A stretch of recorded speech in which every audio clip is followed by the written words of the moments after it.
Greg, thank you for that introduction, and thank you everyone who's been able to tune in this evening, and to everyone who might watch the webinar at your leisure in the future. So today we're addressing the devastating floods in northwestern Queensland. I'll update the audience on the pasture growth that we're seeing so far, what we might be able to anticipate for different situations, and provide our DAF recommendations for grazing management options. I appreciate that everyone is extremely busy at the moment, and I thank you very much for joining us this evening. The area that I'm going to focus on is primarily the Flinders River catchment, especially the floodplains, mitchell grass and bluegrass-browntop pastures. It does include the northern section of the Diamantina River catchment, and the information that I'll present on mitchell grass in particular will be relevant to that region. There will also be some relevance to portions of the Norman River catchment, although I won't specifically be discussing that area.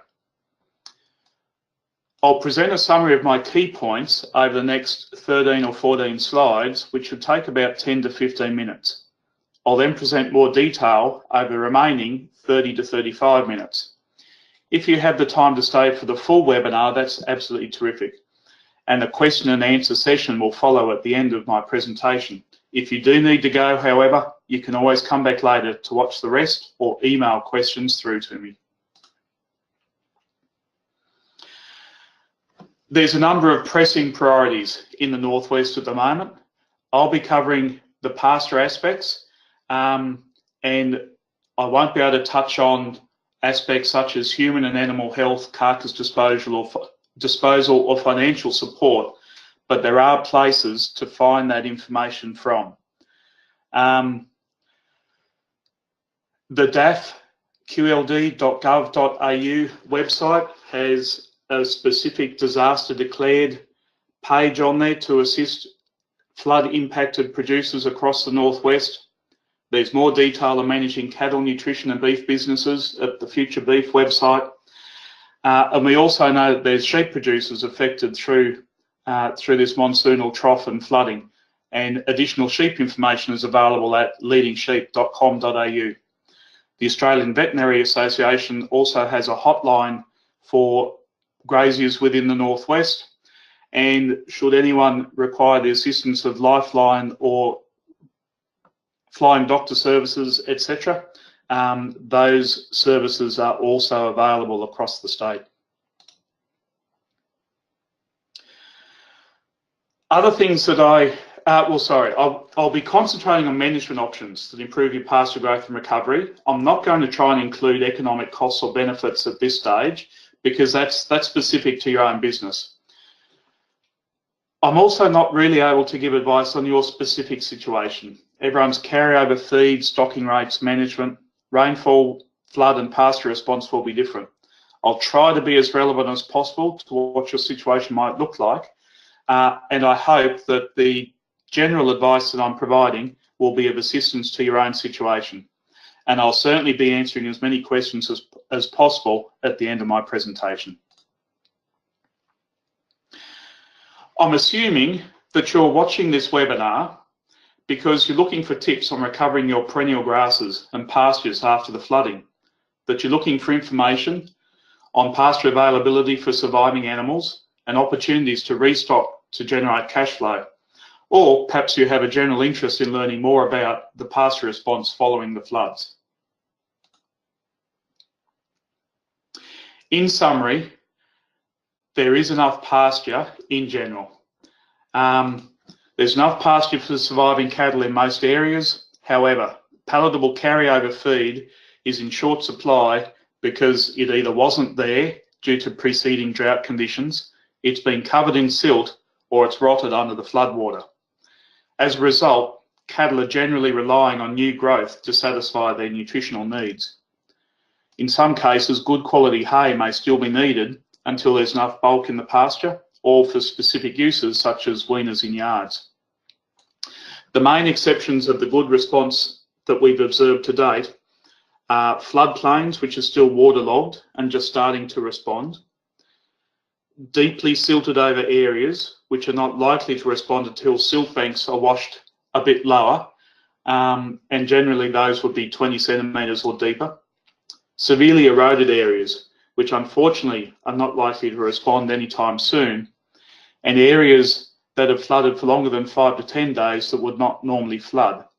There's also some ashy soils which are recovering fairly slowly.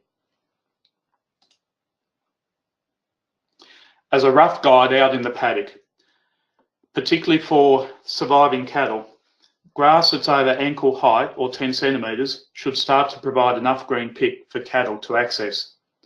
Grass that's over the top of your riding boot, or about 20 centimetres or so, should start to provide enough green feed for cattle to graze effectively. In giving these tips, I'm focusing particularly on maximising the survival of livestock. And even though this is a pastures webinar, I'm giving, I guess, the priority to those surviving cattle rather than the pasture. But I will talk further about pasture management in coming slides. Now, usually there's enough roughage in the paddock from older carryover feed. In these instances, though, we're relying on fresh green feed, which is 80 to 90% moisture. This does provide a good supplement for water intake, but it makes it difficult for cattle to eat enough to meet their dietary needs. The lack of roughage could be a concern until the pasture bulks out a bit more, and as I've already mentioned, good quality hay may be needed in some areas until the perennial grasses grow stalk and start to bulk up. The most likely areas to have a reasonable bulk of feed over the coming 4 to 8 weeks are mitchell grass country that's received about 300 to 600 mils of rain. Also red country that was not flooded, and floodplains, bull mitchell and bluegrass-browntop plains, although these could be a bit slow to get going, and there's early reports of the potential for some of those pastures to have drowned. We recommend waiting to see how much feed grows over the coming weeks and letting the perennial grasses start to go to seed before restocking.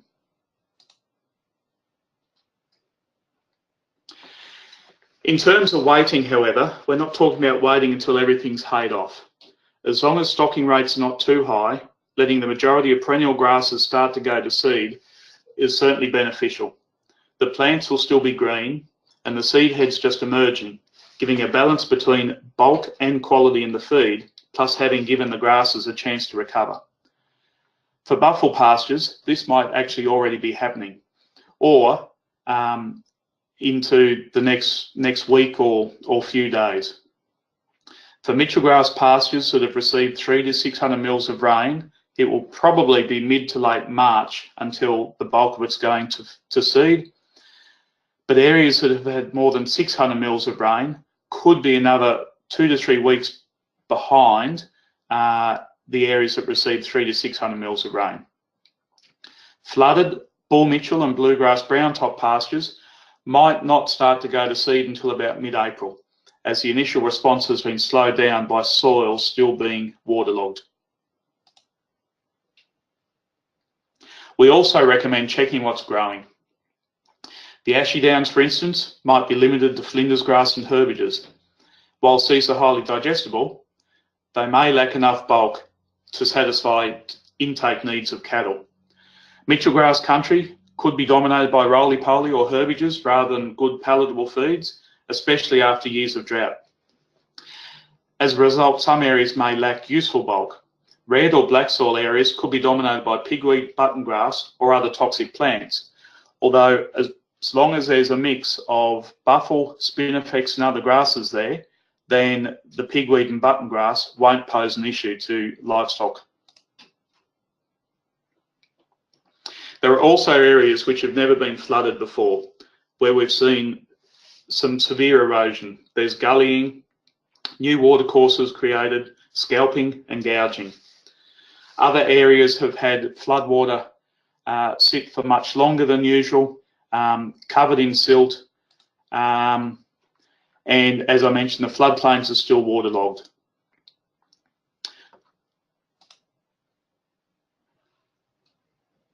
There is the potential risk for longer term impacts. These areas will probably only be able to withhold extremely light stocking rates for the next 4 to 8 weeks. But it should start to respond once the soils start to dry out.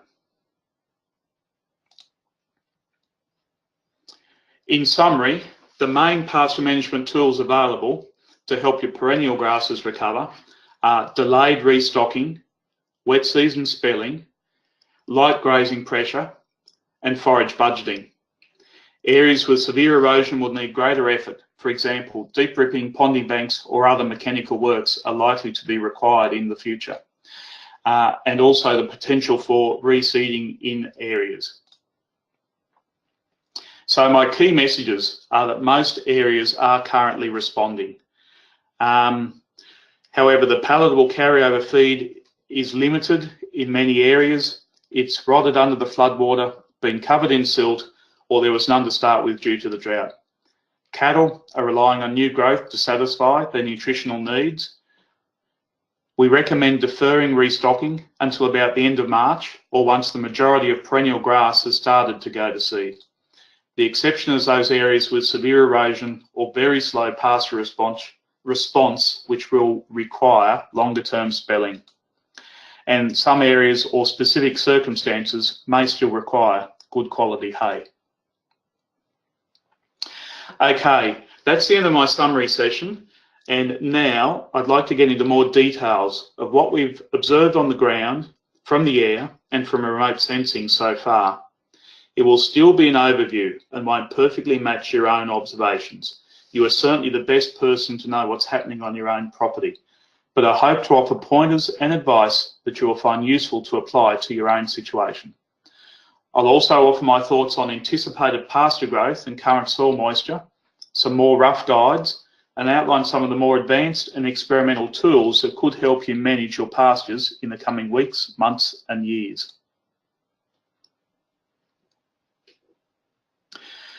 The pasture aspects that I'll be covering, I'll slip into an overview of the event, current pasture response, potential longer-term response, some tips, and there will be a lot of detail. Don't forget, this is all recorded and can be watched again later.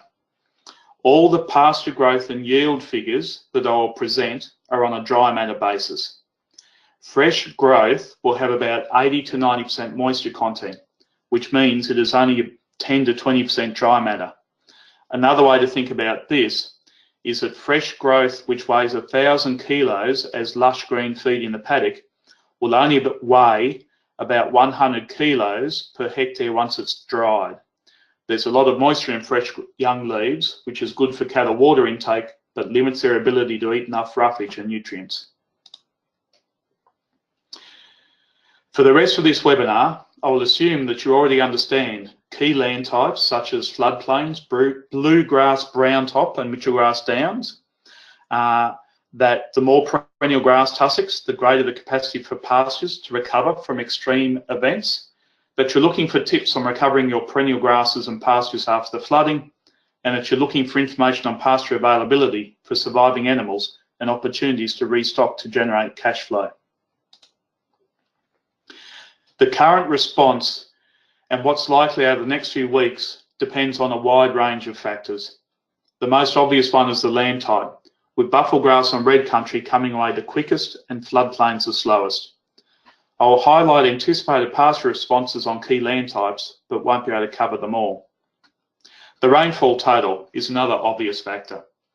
Areas beyond the northwest that receive 200 mils or less escape the worst of the damage, but will only grow up to about 500 kilos per hectare of dry matter.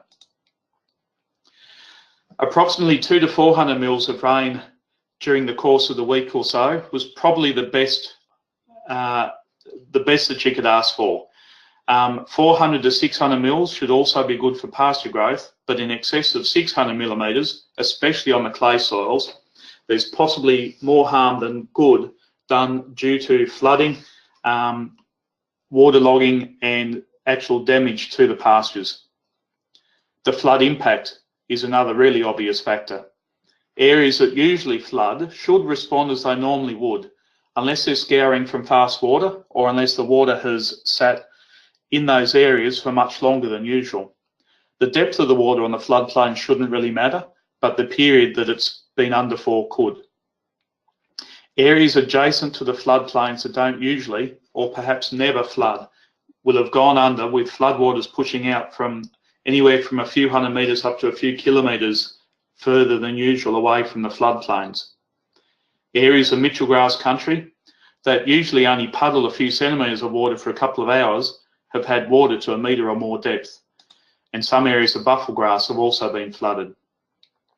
The other factor that's relevant is how much ground cover there was before this event. Large areas were bare due mainly to drought and in some situations as a result of poor land condition. As a rule, the higher the ground cover and the more perennial grass tussocks present, the greater the capacity for pastures to recover from extreme events such as this one. The pasture situation at the end of January this year was fairly variable. Most of the pastures in the northern Gulf area were above 1,000 kilos per hectare, whilst it was patchy to the east and to the west. So the greener and bluer colours show the higher pasture yields, and the redder colours show the lowest pasture yields. Most of the upper catchment for the Flinders River actually had less than 500 kilos per hectare prior to these devastating rains. And this tailed off even worse further to the south. Most of the mitchell grass country in the impact zone had less than 500 kilos per hectare of cover. The monsoonal trough started to move through in late January. Keep in mind that the majority of the area west of Mount Isa was in drought with low pasture yields as shown on the previous slide. I'll quickly run us through images from NASA that show the cloud and rainfall as the trough delivered record rain. I'm certainly no meteorologist, but I think the images demonstrate just how much rain fell and the distribution of that rain. If you have a look on the screen in front of you, you'll see on the left, it indicates rain rate. In the red is getting heavier than 50 millimetres per hour. Sorry, just bear with me a moment. So the redder that it appears, the more intense the rainfall. We'll just flip through the next 14 days or so rather quickly to give a sense of how that cloud and then rainfall move through.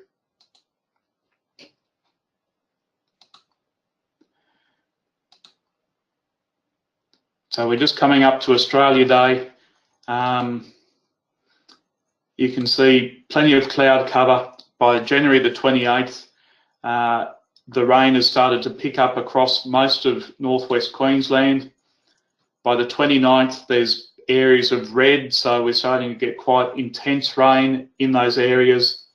By the 30th, it's moved roughly over Cloncurry. 31st and into February, it's that heavy rain and high intensity rainfall has remained over Cloncurry, Mount Isa, starting to abate just a little bit by about the 6th of February, but still areas with that high intensity rain continuing into the 7th and contracting by about the 8th and pretty much gone by the 9th. I think that fairly clearly shows the absolute bucketing that all of that region received over that period of 10 days to 2 weeks. Records were broken right across the upper Flinders catchment. The purple areas here on this graph from the Bureau of Meteorology quite clearly shows that those totals being in the order of 600 to in excess of 800 mils over areas that would usually only receive 400 mils or so for the year. I guess on the upside of this, soil moisture is high. I have heard some concerns that if there's no follow-up rain, areas will slip back into drought. The topsoil might be starting to dry out a little, but there's plenty of moisture at depth in the soil. It's actually fairly easy to check in your own situation. If you have a piece of rod that's probably about, say, a centimetre and a half thick to push down into the soil, in general, you'll probably find that it pushes easily to a depth of 0.7 of a metre up to about a metre. That's following the moist soil through the soil profile. Looking at the map in front of us, as a guide, anything above about 23% moisture will be enough to give a response from even 2 or 3 mils of rain. Roughly 17% moisture will keep green in the stalk of perennial grasses and will also be ready to respond well to about 20 mils or more of rain. Many of these areas have enough stored moisture now through to about October. And if you're further south and unfortunate to be in the very light blue or white areas, anything from about 0 to 7% is essentially bone dry. The soil will soak up every drop of rain, but won't give much response, if any, from smaller falls of rain.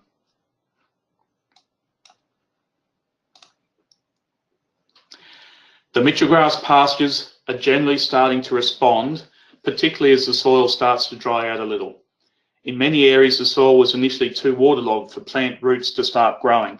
So the soil had to dry just enough to allow the plants to start growing, for their roots to chase nutrients as well as to chase the moisture.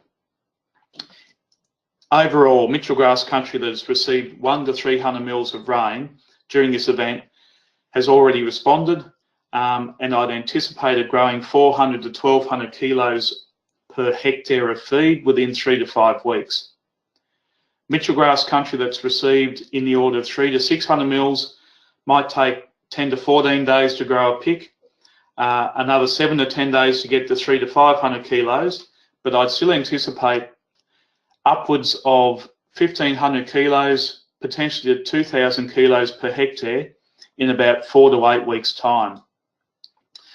Mitchell grass country that has received more than 600 mils will be set back initially and unfortunately could suffer high mitchell grass death rates. It could take 2 to 3 weeks to grow a pick, another week or so to get to 300 to 500 kilos, but I'd still anticipate something like 1800 or 2000 kilos per hectare within 4 to 8 weeks or thereabouts. Bull Mitchell floodplains are starting to respond. There are certainly concerns about areas where silt is deposited, but we are seeing Bull Mitchell reshooting from both the base and from stalks where those stalks are above the silt. Where the silt is about 10 or 15 centimetres deep, the Bull Mitchell is still pushing up from the crown with new growth. Areas such as this will have reduced potential yield, but I would still anticipate 500 to 1000 kilos of growth on a full moisture profile. The response so far is very patchy, however, and there are areas where the Bull Mitchell is yet to respond, and it's somewhat uncertain if there has been death of plants in those areas.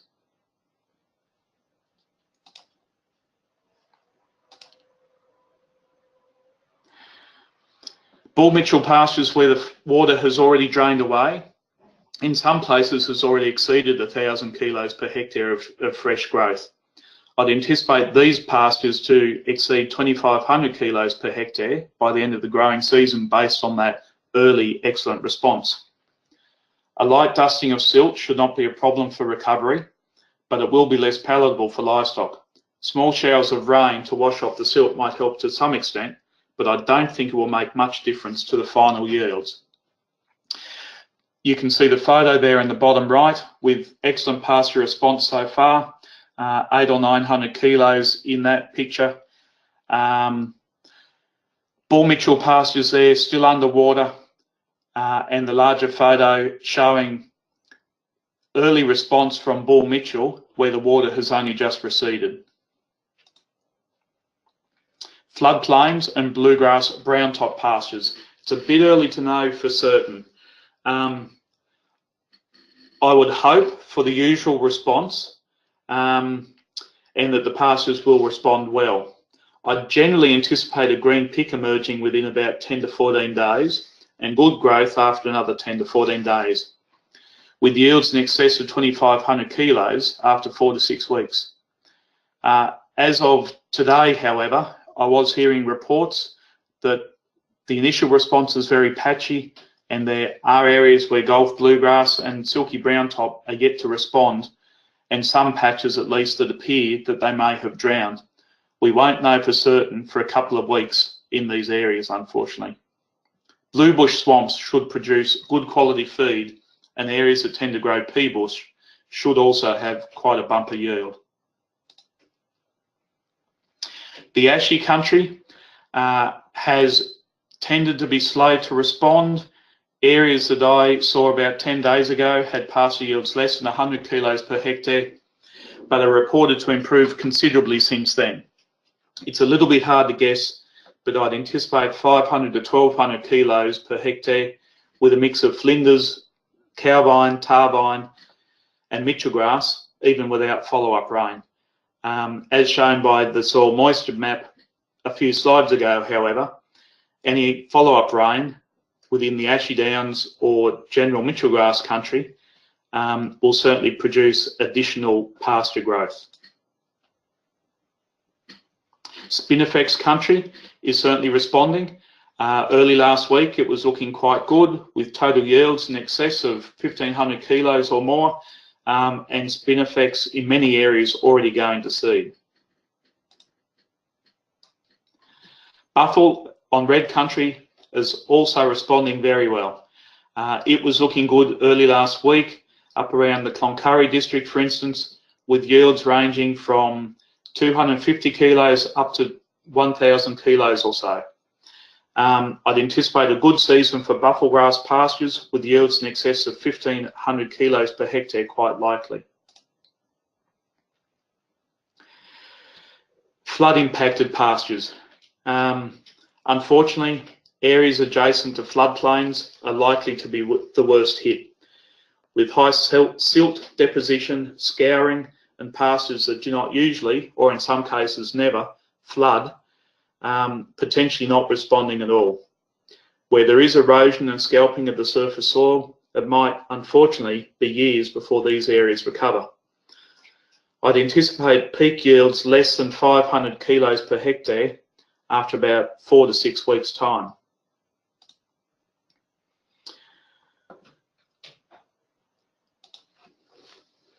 Areas where areas of mitchell grass country, which wouldn't normally have water flowing over the top of them, have scoured out.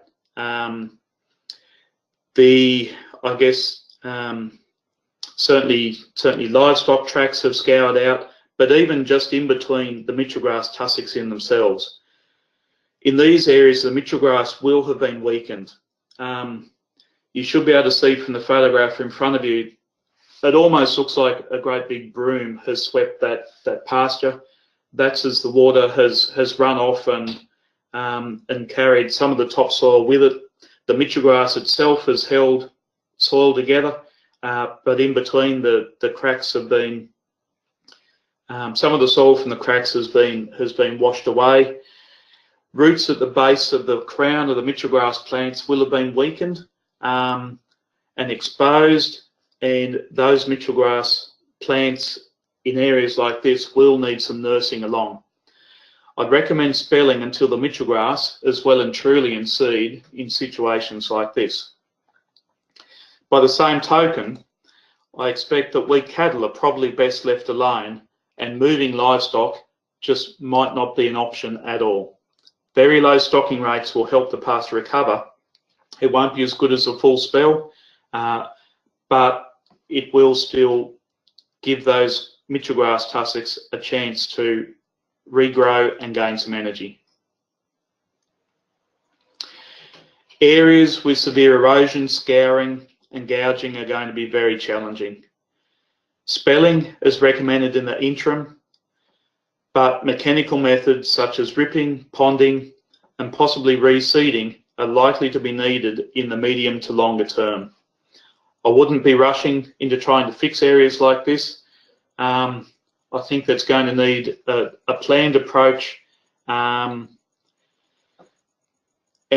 will take a considerable amount of time and effort. The exception obviously will be repairs to roads, tracks and fence lines in areas such as what we see on the screen. The flooding duration is certainly a question that everyone is asking. Barley Mitchell, of all the Mitchell grasses, is the least flood tolerant. 5 days underwater will generally lead to plant deaths. Curly is better positioned to withstand flooding for around 7 to 10 days. Hoop Mitchell is better again, generally being able to withstand 10 to 14 days. And Bull Mitchell can generally flood for 14 to 20 days or longer without any adverse effects. Bluegrass-browntop pastures, which also grow on floodplains, can generally flood for 10 to 20 days or so, and Buffle withstand about 3 to 5 days of flooding. All of this is modified by the depth of water and how fast it is moving. Areas where the water might only come up 20 or 30 centimetres, so halfway up standing feed, for instance, which have been fully submerged, could suffer greater loss of Mitchell grass or even bluegrass browntop plants. Fully submerged plants are less likely to survive, particularly if the water is sitting up at that height for considerable length of time. And still rancid water is worse than slowly moving water. The reason for that is that water that's moving along slowly still allows gases from the air to churn through the water and get down into the soil to the benefit of the plants. I'll now move on to looking at ideas, I guess, towards rebuilding a resilient business. The ultimate goal for most people will be to restore pastures and animal production, to reinstate cash flow and rebuild the business stronger than it was before. There are a number of training courses, tools, practical methods, and a few new emerging possibilities that might help.